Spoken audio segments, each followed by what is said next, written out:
এ তেনা মণ্ডলের বেডি শালির বেডটি শালি মুই কি এডি বসি থাকিন শালির বেডি তাড়াতাড়ি খাইতে দে সময় নাই।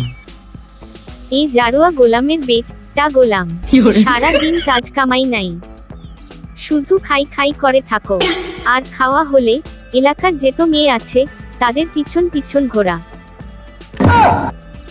আর গাঁজা খেয়ে রাস্তা ঘাটে পড়ে থাকা।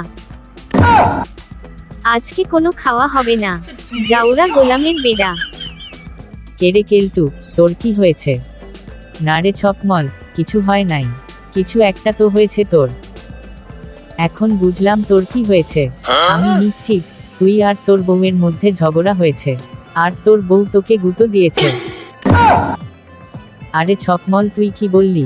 মোর বউ মুখ গুথা দিবে মানে? আরে ভাই ভুল বুঝিস না, মানে তোকে খাইতে দেয় নাই, উল্টে তোকে ঝাঁটা দিয়ে পিটাইছে। ভাই মন খারাপ করিস না, চল দুটা টান দে, সব ঠিক হবে। তা বন্ধু সন্ধ্যা হয়ে আসলো, আমি এখন বাড়ি যাই, না হলে আবার মোর বউ মুখ ফাটে ছিঁড়ে নাড়িতে দিবে।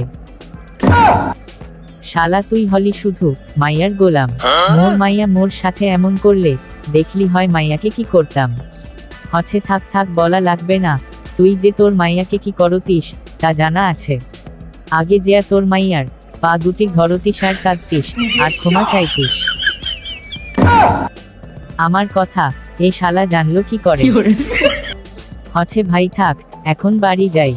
জারোয়া গোলাম সেই সকাল বেলা বাড়ি থেকে বের হয়ে গেছে, এখনো আসার কোনো নাম গন্ধ নাই। মনে হয় গাঁজা খেয়ে কোনো জায়গায় উল্টে পড়ে আছে।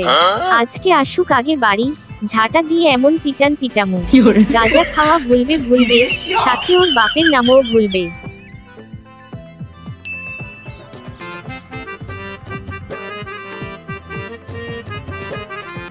এ জাউরা গোলাম ঠিকই তো বাড়ি আসলো। যখন খিদের জন্য পেটে ইঁদুর দৌড়ায়, তখন ঘোড়া কুত্তারাও খাবারের গন্ধ শুনতে শুনতে বাড়ি আসে। প্লিজ আমাকে ক্ষমা করে দেব, আমার ভুল হয়েছে, আমি আর তোমার সাথে রাগ করব না, প্লিজ।